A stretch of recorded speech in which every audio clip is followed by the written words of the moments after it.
ما بضيع كل عقل. هذا اللي ناقص، ما بكفيني ابوك. احم يا ترى مين اللي اخذ لك عقلاتك ابو بدر؟ فوزية؟ نعم. هلا بيموتوا رجال الحارة إذا انعدموا؟ يي إلهي بلحقك باللي خلفتها.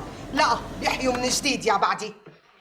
يعني العقيد أبو شهاب، أب حاتم، أب ديبو، أب بشير، أب قاسم، وعصام، وعبده، وكل رجال الحارة الباقيين، ومعتز أكيد بيموتوا.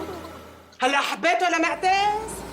داري صحيح القط ما بيحب الا خناقه، ولك كان عاملك ملطش الحاره. شو عليه فوزية شو عليه؟ هذا جاري، بعدين أبوه الله يرحمه كان كثير غالي علي، ومهما عمل فيني ما رح أزعل منه. والله فيك الخير والبركه يا ابن عمي. الأصول أصول يا حرمة، أيوة. تعرف ابو بدر،